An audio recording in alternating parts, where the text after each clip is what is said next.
The ACC, Florida State, and Clemson have officially settled their legal battle, and it ends months of lawsuits and reshaping the league's financial structure. This deal keeps Florida State and Clemson in the ACC for now, but it does significantly reduce exit penalties. It makes future realignment moves easier. So the question is, did Florida State and Clemson win? Is this the beginning of the end for the ACC, or is it just a temporary truce? Let's go ahead and break it all down. We'll start off with number one. The lawsuits are over for now, right? Florida State and Clemson, they're going to remain in the ACC, and this is part of a settlement that ends all pending lawsuits in Florida, North Carolina, and South Carolina. ACC Commissioner Jim Phillips, he called the resolution the next chapter of this storied league, and he emphasized stability, right? So the translation here is that the fight is over legally, but the door certainly remains open for Florida State and Clemson to leave down the road. The penalties, and we'll talk about those in a little bit, but those exit penalties drop significantly once we get to 2030. Number two, FSU and Clemson, they do win big with this new revenue model, right? The ACC has shifted to a performance-based revenue model that rewards schools for TV viewership and postseason success. 60% of TV revenue will now be distributed based on a 5-year rolling average of a team's TV ratings. 40% of TV revenue is going to still be split evenly among all league members. Florida State's AD, Mike Alford, this incentivizes everyone. All we ever asked for was a chance to compete nationally. I think that makes sense. So who benefits the most from this? Obviously, Florida State and Clemson. They are the league's biggest TV draws. That means that they will get a bigger cut. I believe that both of them had around 15% of the league's viewership this past season, and that's even a bad year for Florida State. So, and over the past 5 years, I believe it's a rolling average of 5 years. That's what we're looking for. The other ones that win, Miami and North Carolina. These brands rate well on TV. They will benefit as well. As far as who loses, Boston College, Wake Forest, Syracuse, smaller market teams, they're going to see less money under this model. Even when Syracuse is good, this was a 10-win team last season, there's still not a lot of people that tune in because, and maybe we shouldn't say smaller market, maybe we should say smaller fan bases. I think that's probably the better way to say it because those are the ones that are going to have trouble. Wake Forest, small private college in North Carolina, they're never going to draw big on TV. There's not a lot of tradition. What you're looking at is the big brands that traditionally have had the biggest market share. They have the biggest fan bases. They will continue to do well under this new revenue model. Number three, the exit fees dropping. Makes it easier to leave, right? I mentioned this earlier. This is the biggest shift in this whole thing. It is now cheaper for schools to leave the ACC. The old exit fee was around $700 million. That's nearly an impossible number to pay, right? Under the new settlement, the exit fees dropped to $165 million in 2026. It decreases by $18 million per year, and it gets down to $75 million by 2030 and 2031.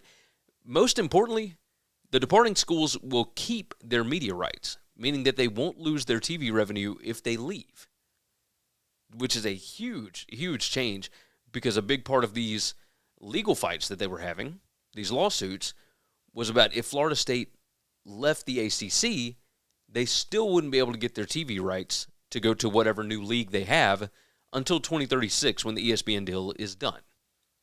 So, basically, this doesn't mean that Florida State and Clemson are leaving tomorrow, right? But it does make a future exit much more realistic. Moving on to number four. Is the ACC dead by 2031?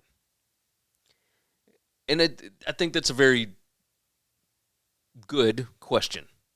It's a very pointed question. Florida State and Clemson, they are not locked in long term, and by 2031, their exit fees are going to be beyond manageable. The ACC is guaranteed to look very different by 2032, but by that point, that could be the case for every conference in college football. Could Florida State and Clemson leave before then? I imagine they could, but why would you unless you can secure a full share from the SEC or the Big Ten. I don't know that that's going to happen. The Big Ten's contract, their TV deal ends in 2031, if I'm not mistaken. The CFP deal ends in 2031. The SEC deal ends in 2034. There's no real reason I would not expect any kind of invitation for Florida State or Clemson until you get to that point, because the money is already set. Those conferences are not going to be willing to divide the pie any more than they already have. Florida State and Clemson's lawsuit, it might not have struck down the ACC's grant of rights, but the settlement does effectively weaken this, right? The dates for this align perfectly with more realignment down the road. I think that's safe to say here. Number 5, what's next for the ACC? Like, the league still has a contract with ESPN through 2036, but Florida State and Clemson now obviously have options. Miami, North Carolina, Virginia, they could be the next to explore leaving, potentially. If Florida State and Clemson bolt, then you get the question of whether or not the ACC collapses like the Pac-12, or do they find a way to survive, etc. Clemson's AD, Graham Neff, he said the ACC is an excellent fit for Clemson. Is it an excellent fit for everybody if Clemson's not in it? I think that's a fair question. My guess would be that they would keep the conference together. It won't be worth nearly what it is with Clemson and Florida State, Miami, North Carolina, etc., the bigger brands. But that doesn't mean that everybody is going to be able to go and find a different home, because you're not going to have schools like Boston College and Wake Forest and Syracuse that I mentioned earlier, or even Virginia or Virginia Tech, etc. They are not just going to jump to like the American Conference. And I don't know that it's worth it for the Big 12 to bring them in, because then you're dividing the pie again, and I don't know that there's that much more money. So, what the translation for this is, Clemson and Florida State are staying for now. They're obviously not committing long term. So that's a big part of this. The final take on this, the ACC's battle for survival is not over. The ACC avoided immediate disaster.